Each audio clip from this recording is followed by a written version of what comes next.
Cours numéro 28. La seule façon véritable d'arriver à la connaissance de soi est l'observation de soi que l'on peut pratiquer sous deux formes. Une forme apparemment passive, la méditation, et une autre plus active, le rappel de soi.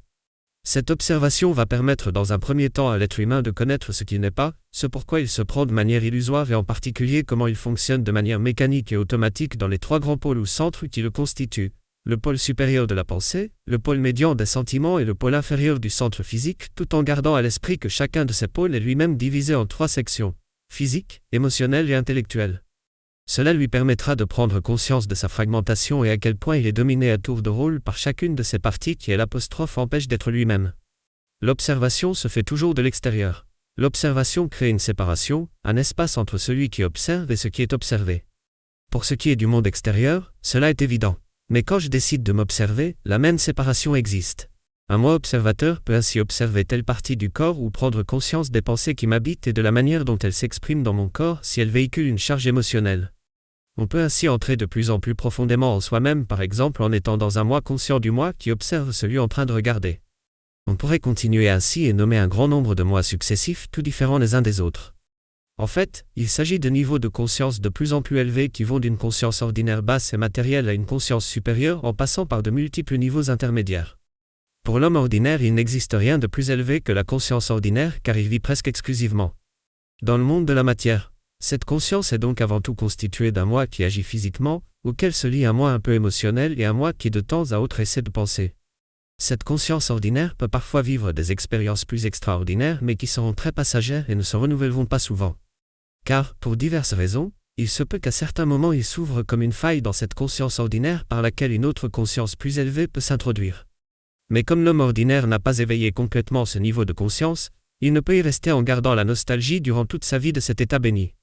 Ces différents niveaux de conscience correspondent à des énergies différentes, 12 au total, le moi matériel correspondant à la 6e, l'énergie automatique, le moi réactif à l'énergie immédiatement supérieure, l'énergie sensitive, le moi divisé à l'énergie consciente et le moi véritable à l'énergie créatrice. L'être humain ordinaire, s'il ne fait pas un travail spécifique sur lui-même pour dépasser son état ordinaire, fonctionne avant tout dans le moi matériel à partir de l'apostrophe énergie automatique et dans le moi réactif à partir de l'énergie sensitive. Le moi matériel, le moi le plus bas de l'être humain, est fait des sections matérielles des différents centres. Ces sections sont dites mécaniques car fonctionnant uniquement avec de l'énergie automatique. Rappel. L'être humain est composé de trois centres, un centre physique, un centre émotionnel et un centre intellectuel, chacun de ces centres étant lui-même divisé en trois sections. Une section matérielle ou physique, une section émotionnelle et une section intellectuelle. L'homme ordinaire mu par son moi matériel agit en effet comme une machine à partir des sections matérielles de ses centres. Il ne perçoit que ce qui est d'ordre matériel et ne croit que dans les choses physiques. Que pour lui, seul le monde matériel est réel. Bien qu'il soit capable d'avoir des sentiments et des émotions pour lui-même toujours liés à ses instincts physiques et dans le meilleur des cas à ses instincts sociaux, il ne peut les percevoir dans l'autre en qui il ne voit qu'un objet matériel qu'il cherchera à utiliser à son profit. Du point de vue intellectuel, il pense comme une machine, c'est un failleur avec une mémoire qui restitue les choses comme il les a apprises. Une autre façon de reconnaître les gens qui fonctionnent dans ce moi matériel, c'est qu'ils ont une tendance à ne pas respecter le bien des autres, en particulier un bien qui appartient à tous les humains, la Terre. La dégradation de la Terre est liée au fait que l'humanité vit de plus en plus dans le moi matériel et si notre époque connaît une prise de conscience écologique, c'est que la race humaine est liée au devenir de la Terre. Certains cependant, les hommes numéro 1, privilégieront plus la section physique de leur centre physique avec des intérêts surtout liés à leurs désirs et leurs besoins physiques, d'autres, les hommes numéro 2, la section physique de leur centre émotionnel en faisant preuve d'un état d'esprit très critique par rapport à autrui, ne voyant que leurs défauts et basant leur vie relationnelle sur leur besoin de dominer en étant incapables de faire le moindre compromis, ne voyant qu'un seul aspect des choses. Les derniers ou hommes numéro 3 auront leur point de gravité dans la section physique du centre intellectuel, l'appareil formateur et seront capables d'accumuler beaucoup de connaissances en s'appuyant sur leur mémoire et même de se montrer très logiques mais seront dépourvus d'esprit de synthèse, apanage de l'intelligence. Voir schéma page 3 cours 28. Tous ces hommes fonctionnant à partir de leur moi matériel seront d'éternels insatisfaits, inconsciemment à la recherche de quelque chose qu'ils portent en germe en eux et qu'ils ne pourront trouver dans le monde matériel. L'esprit humain en effet, n'existe que si on lui donne vie et si au cours de sa vie on n'a rien développé, à la mort il ne reste rien. Il va de soi que ce moi matériel existe dans chaque être humain, chez l'homme ordinaire comme chez le plus grand sage. Ce qui importe, c'est de savoir l'utiliser de façon juste, c'est-à-dire pour entrer en contact avec ce qui est d'ordre matériel en se souvenant que lorsque nous fonctionnons uniquement avec ce moi, nous ne sommes qu'une machine. Le deuxième niveau de conscience du moi est le moi réagissant ou moi réactif, fait des sections émotionnelles des différents centres et qui fonctionne avec l'énergie sensitive. L'énergie sensitive est l'énergie la plus élevée que nous puissions volontairement contrôler. Contrairement à l'énergie automatique, elle nous donne une possibilité de choix bien qu'il ne s'agisse pas encore de choix réel mais d'une pulsion vers quelque chose. Mais ce qu'elle nous apporte de plus élevé, c'est une réelle conscience à la fois du monde extérieur et du monde intérieur. Toute notre vie est liée à cette énergie qui n'est jamais neutre puisqu'elle nous pousse vers quelque chose ou nous en éloigne. Nous sommes ainsi constamment menés par nos attirances et nos aversions, nos sympathies ou nos antipathies envers les êtres et les choses. Cette partie de nous-mêmes toujours mue par les sentiments ne peut mener à aucune réalité. Dans tous les centres, cette énergie réactive est présente et c'est particulièrement vrai chez le jeune enfant qui fonctionne presque exclusivement dans ce moi réactif. L'éducation véritable consiste à aider l'enfant à sortir du fonctionnement de son moi réactif, sinon l'enfant n'apprend jamais à devenir libre et reste l'esclave de ses humeurs et de ses envies. Chez l'adulte, si ce moi est prédominant, il va limiter sa vie de manière drastique entre la recherche de ce qui lui plaît et l'évitement de ce qui lui déplaît, entraînant parfois un comportement dénué de bon sens et nuisible à bien des égards. Ces personnes qui ne fonctionnent qu'au niveau de ce qu'elles ressentent ont une vue du monde totalement subjective bien que prétendant à l'objectivité, convaincues que leur vérité est la seule valable bien que changeante au gré de leurs humeurs qu'elles sont incapables de reconnaître, prétendant à une stabilité qu'elles n'ont pas. Elles peuvent même se montrer intolérantes envers ceux qui ne partagent pas leurs aversions ou leurs attirances, prenant leurs réactions pour objectives. Or la vérité n'est pas affaire de convenance. Le drame de la plupart des personnes est qu'elles se prennent pour ce moi réactif, les empêchant d'avoir un contact réel avec les êtres ou les choses et donc de les comprendre, leurs sentiments faisant écran à cette compréhension. Il en est malheureusement de même avec la compréhension de leur propre personne. Dans le domaine spirituel, le moi réactif peut constituer un obstacle majeur car les personnes qui vivent dans ce moi ont en général des certitudes très fortes en fonction de ce qui leur plaît.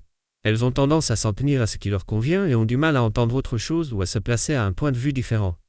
Le chercheur de vérité devra donc apprendre à maîtriser cette énergie sensitive afin d'être capable de ne plus s'identifier à ce moi réactif, à tous les sentiments d'attirance ou de répulsion qui existent en lui en se souvenant que son moi véritable est différent de ce moi réactif.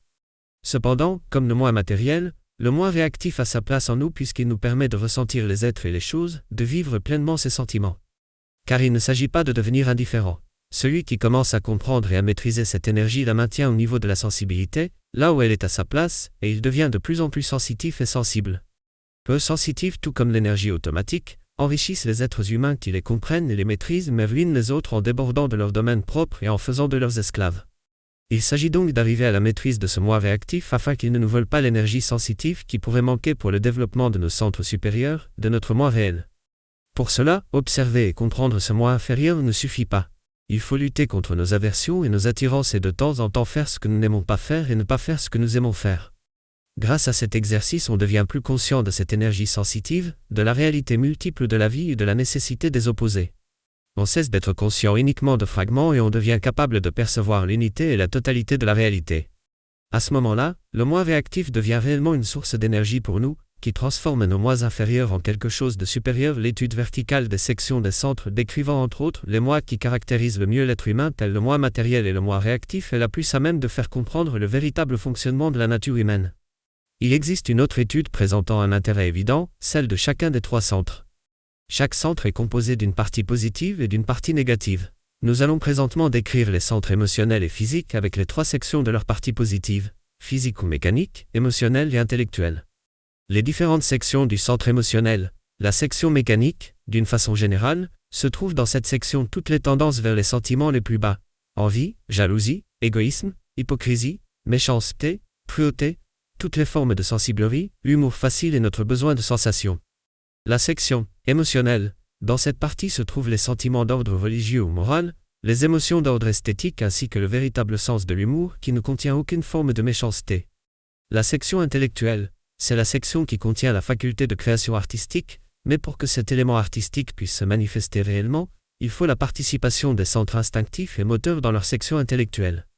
Si ce n'est pas le cas, par exemple si on n'a pas travaillé à développer de techniques artistiques, l'élan artistique de cette section intellectuelle du centre émotionnel se manifestera autrement, par les rêves.